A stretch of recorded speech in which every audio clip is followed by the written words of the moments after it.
اسلام قبول کرنے سے کئی سال پہلے حضرت عمر خطاب رضی اللہ عنہ ایک دفعہ تجارتی قافلے کے ساتھ مال لے کر مکہ سے شام گئے۔ قافلے میں قریش کے کئی اور بڑے سردار بھی شامل تھے۔ یہ قافلہ شام کے سب سے بڑے شہر دمشق آیا اور وہاں اپنا مال بیچ کر مکہ واپس روانہ ہوا۔ تھوڑا سا فاصلہ طے کرنے کے بعد حضرت عمر رضی اللہ عنہ کو یاد آیا کہ ان کی ایک رشتہ دار خاتون نے انہیں کچھ سونا دیا تھا کہ اسے بیچ کر اس کے لیے کچھ کپڑا وغیرہ لیتے آئے۔ انہوں نے اپنے قبیلے کے ساتھیوں سے کہا کہ فلاں عورت کا کام کرنے واپس دمشق جا رہا ہوں، کوشش کروں گا کہ یہ کام کر کے جلدی واپس آ جاؤں۔ حضرت عمر رضی اللہ عنہ دمشق واپس گئے تو بازار بند ہو چکا تھا۔ مجبوراً وہ ایک مسافر خانے میں ٹھہرے اور سو گئے۔ تھوڑی ہی دیر کے بعد اللہ کا ایک بندہ مسافر خانے میں آیا۔ اس نے عمر رضی اللہ عنہ کو جگایا اور اپنے ساتھ اپنے گھر لے آیا۔ یہ بات واضح نہیں تھی کہ وہ شخص حضرت عمر رضی اللہ عنہ کو پہلے سے ہی جانتا تھا یا ان کے والد خطاب سے ان کی واقفیت تھی۔ انہوں نے حضرت عمر رضی اللہ عنہ کی بڑی خاطر و مدارت کی۔ کھانا کھا کر تو وہ سو گئے اور ان کا میزبان رات بھر عبادت کرتا رہا۔ صبح کو حضرت عمر رضی اللہ عنہ بیدار ہوئے تو ان کی میزبان نے کہا کہ اکیلے بازار مت جانا، بازار میں لٹیرے اکثر مسافروں کو لوٹتے رہتے ہیں، میرے ساتھ چلنا۔ یہ کہہ کر وہ سو گیا کیونکہ رات بھر جاگ رہا تھا۔ حضرت عمر رضی اللہ عنہ نے اسے جگانا مناسب نہیں سمجھا اور اکیلے ہی بازار چلے گئے۔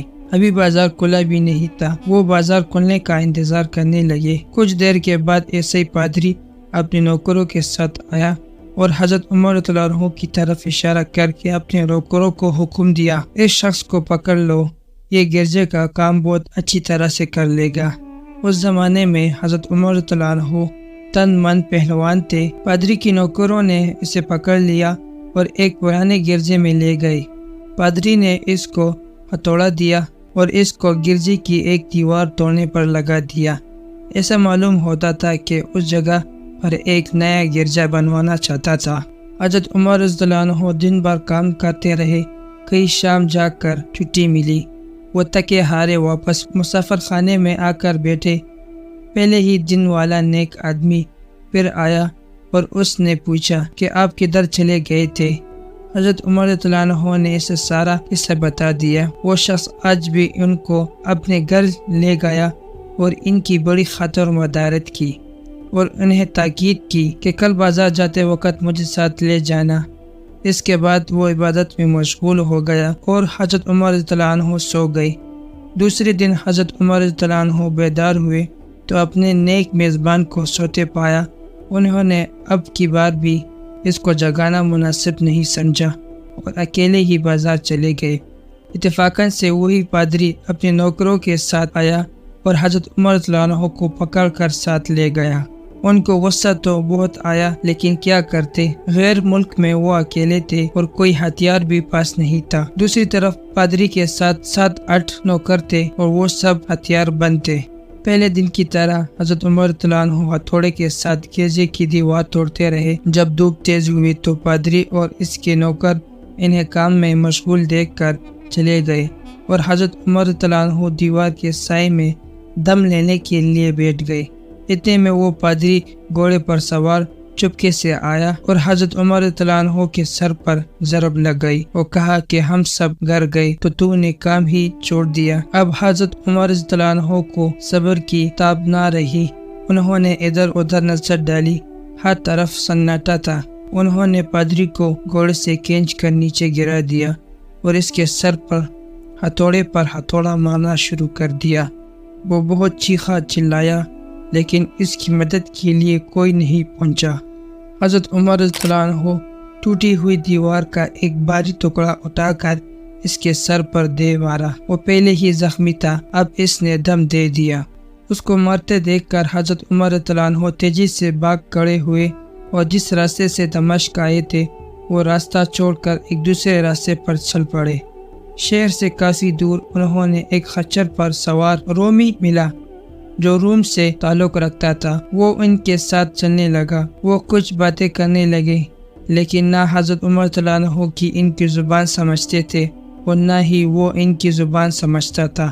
اس نے یکایک اپنی تلوار پر ہاتھ ڈالا اور حضرت عمر رضی اللہ عنہ سمجھ گئے کہ وہ ان پر وار کرنا چاہتا ہے۔ انہوں نے فوراً ہی خچر سے اسے کھینچ لیا اور اس سے تلوار چھین کر ایک ہی وار میں اس کا کام تمام کر دیا۔ پھر آپ خچر پر سوار ہو کر آگے چلے۔ اس کے بعد کیا ہوا اس کا حال خود حضرت عمر رضی اللہ عنہ نے اس طرح بیان کیا ہے کہ ایک جگہ سے روان ہو کر میں ایک گرجے میں پہنچا۔ یہاں عیسائیوں کی ایک جماعت رہتی تھی۔ میں گرجے کے اندر داخل ہوا تو گرجے میں رہنے والے سب لوگ میرے ارد گرد جمع ہو گئے اور مجھ سے میرے حالت کے بارے میں پوچھنے لگے۔ پھر وہ اپنے پادری کے پاس مجھے لے کر گئے۔ پادری مجھے نہایت غور سے دیکھنے لگا اور اس کے بعد کہنے لگا کہ ایسا معلوم ہوتا ہے کہ تمہیں کسی چیز کا خوف ہے۔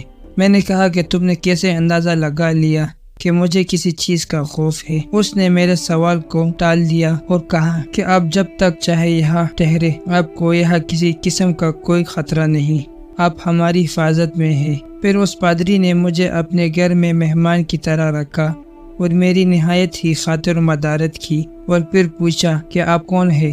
میں نے اسے بتایا کہ میں مکہ کا رہنے والا ہوں اور قبیلے قریش سے تعلق رکھتا ہوں۔ تجارتی قافلے کے ساتھ شام آیا تھا۔ تجارتی مال بیچنے کے بعد ایک ضروری کام کے لیے مجھے اپنے قبیلے سے جدا ہو کر واپس دمشق جانا پڑا۔ اب میں اپنے وطن واپس جا رہا ہوں اور راستہ بدل کر یہاں آیا۔ پادری مجھے غور سے دیکھتا رہا اور بار بار طرح طرح کی سوال کرتا رہا۔ میں نے ان کے ہاں نہایت ہی آرام سے رات بسر کی۔ صبح کو آپ نے پوچھا کہ آپ کا ارادہ یہاں ٹھہرنے کا ہے یا آگے جانے کا؟ میں نے کہا کہ اب میں آپ سے رخصت ہونا چاہوں گا۔ یہ سن کر پادری اپنا ایک شاندار گدھا جو بڑا خوبصورت اور نہایت ہی تیز رفتار تھا لے آیا۔ اس گدھے کی پیٹھ پر کھانے کی مزیدار چیزیں اور قیمتی تحفے بھرے ہوئے تھے اور پھر کہنے لگا کہ آپ اس گدھے پر سوار ہو جائے اور چل پڑے۔ راستے میں آپ کا گزر کسی عیسائی کی مقام کے پاس ہوگا تو وہ آپ کو اس گدھے پر سوار دیکھ کر آپ کی بے حد تعظیم کرے گا اور آپ کی خاطر مدارت میں کوئی کسر نہیں چھوڑے گا۔ یہ کہہ کر پادری نے میرا ہاتھ پکڑا اور تنہائی میں لے کر کہنے لگا کہ اے عمر، آپ پر میرا حق واجب ہو گیا۔ میں نے کہا کہ بے شک۔ اس نے کہا آپ کا تعلق ایک معزز قوم سے ہے، میرے آپ سے ایک غرض ہے۔ میں نے کہا کہ آپ بیان کر لیں، لیکن حیرت کی بات ہے کہ آپ جیسا بڑا آدمی مجھ جیسے پریشان حال مسافر سے کوئی غرض رکھتا ہو۔ اس نے بڑے یقین بحرے لہجے میں کہا کہ سنیں، میں ایک ایسا آدمی ہوں جس نے اللہ نے آسمانی کتابوں کا علم عطا کیا ہے۔ میں نے آپ کی ذات میں بہت سی ایسی نشانیاں دیکھی ہے جو یہ ظاہر کرتی ہے کہ جب ایک مقرر مدت پوری ہو جائے گی تو حالات میں زبردست تبدیلی آئے گی۔ اس وقت آپ ہمارے ملک کے حاکم بن جائیں گے اور یہاں کے سب شہروں میں آپ ہی کا حکم چلے گا۔ اس کے بعد پادری نے اپنی جیب سے تواد علم اور کاغذ نکال کر کہا کہ میری غرض یہ ہے کہ آپ اس کاغذ پر لکھیں کہ اس گرجے اور اس کی جائیداد پر کسی قسم کا کوئی اصول لاگو نہیں کیا جائے گا۔ میں حیران ہو کر پادری سے کہا کہ آپ مجھ سے مذاق تو نہیں کر رہے ہیں؟ اس نے کہا کہ قسم ہے اس ذات کی جس نے عیسیٰ علیہ السلام پر انجیل نازل فرمائی، میں جو کچھ کہہ رہا ہوں وہ بالکل سچ ہے۔ اب مہربانی کرے اور میری درخواست قبول فرمائیں۔ میں نے پادری کی باتوں کو اس کا وہم سمجھا اور جیسے اس نے کہا میں نے اسی طرح کاغذ پہ اسے لکھ کر دے دیا۔ اس کے بعد گدھے پر سوار ہو کر چل پڑا۔ راستے میں مجھے کئی جگہ پہ عیسائیوں کی جماعتیں ملی۔ انہوں نے مجھے ایک پادری کے گدھے پر سوار دیکھ کر میری بڑی خاطر مدارت کی۔ میں اس طرح جگہ جگہ عیسائیوں کا مہمان بنتا تبوک تک پہنچ گیا۔ اللہ کی شان، جس تجارتی قافلے کے ساتھ میں گیا تھا وہ کافی دیر میرا انتظار کرنے کے بعد اسی جگہ سے چل پڑا تھا جہاں میں نے اسے چھوڑ دیا تھا، اور اب تبوک میں ایک کنویں کے قریب ڈیرا ڈالے ہوئے تھے۔ قافلے والے میرے ساتھی مجھے دیکھ کر میری طرف دوڑ پڑے اور مجھ سے مل کر بہت خوش ہوئے اور کہنے لگے کہ اے بنی خطاب، ہم لوگ تمہارے انتظار کرتے کرتے بالکل مایوس ہو گئے، تو ہم نے اس مقام کو کوچ کر دیا جہاں سے تم واپس دمشق گئے تھے، مگر تمہارے بارے میں بہت سخت پریشان تھے۔ یہ تو بتاؤ کہ اتنے دن تم کہاں رہے؟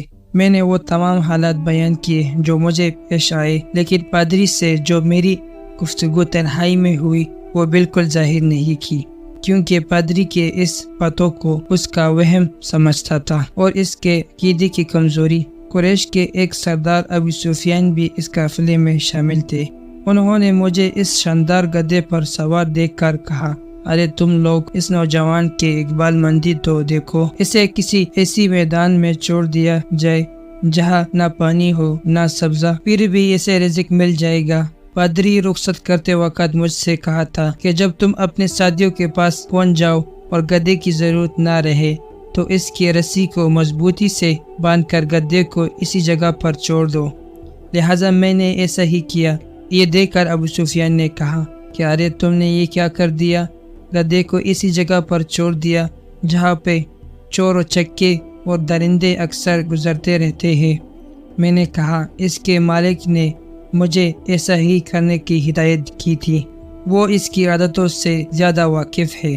اب وہ جگہ گدھے والا کنواں کے نام سے بھی مشہور ہے۔ وہاں سے روانہ ہو کر ہمارا قافلہ مکہ پہنچا۔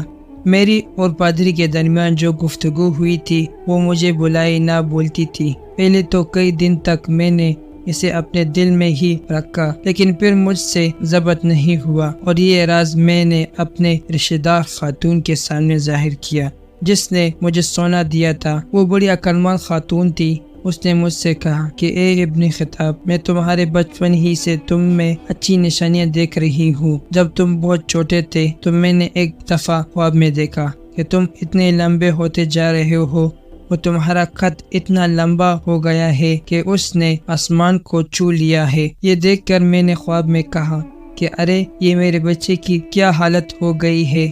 کسی نے کہا کہ یہ لڑکا دنیا اور آخرت میں بھلائی پانے والا بنے گا۔ جاہلیت کے زمانے میں اس قسم کی باتوں کا مطلب میرے سمجھ میں نہیں آتا تھا۔ مکہ میں ایک شخص اہل کتاب یعنی یہود و نصار میں سے تھا جو بہت کم نام تھا۔ ہم لوگ تو اس سے واقف بھی نہیں تھے، لیکن قریش کے کچھ سردار اسے پہچانتے تھے اور اس کی بہت عزت کرتے تھے۔ ایک دن دوپہر کے وقت میں اس کے ہاں گیا اور اسے جا کر کہا کہ میں آپ سے چند باتیں کرنا چاہتا ہوں اور چاہتا ہوں کہ آپ ان کو اپنے دل میں ہی راز بنا کر رکھے اور کسی کے سامنے ظاہر نہ کرے۔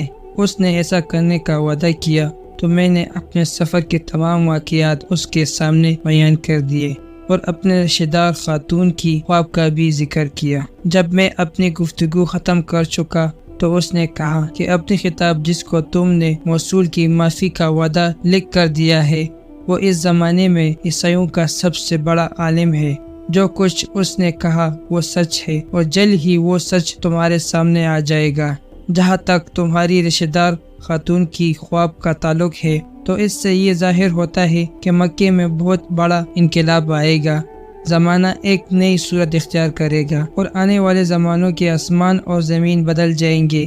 میں وہاں سے گھر چلا آیا اور اس کی ساری باتیں اپنے دل میں ہی رہا۔ تھوڑی ہی عرصے کے بعد قریش کی مجلسوں میں آپ صلی اللہ علیہ وسلم کا ذکر ہونے لگا۔ یہ لوگ اس بات پر چھڑتے تھے کہ محمد صلی اللہ علیہ وسلم اپنے آپ کو اللہ کا رسول کہتے ہیں، لوگوں کو بتوں کی پوجا کرنے سے منع کرتے ہیں اور ایک اللہ کو ماننے پر زور دیتے ہیں۔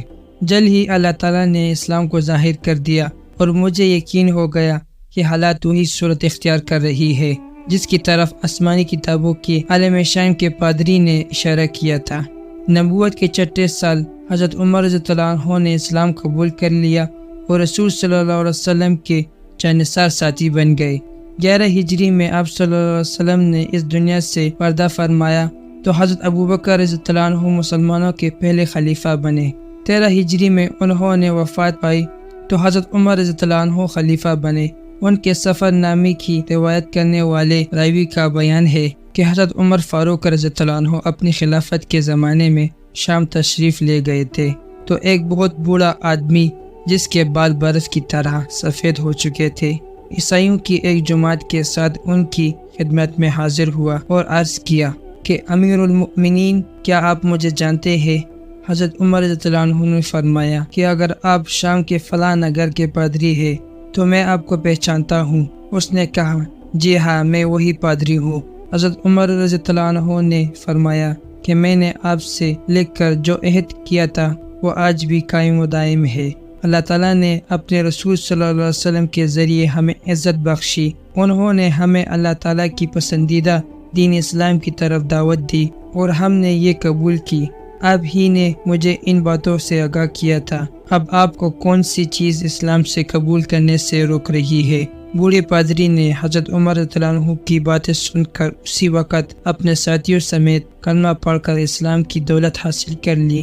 اللہ تعالی ہم سب کو قلب سلیم عطا فرمائے اور قرآن و حدیث پر چلنے کی توفیق عطا فرمائے۔ آمین ثم آمین۔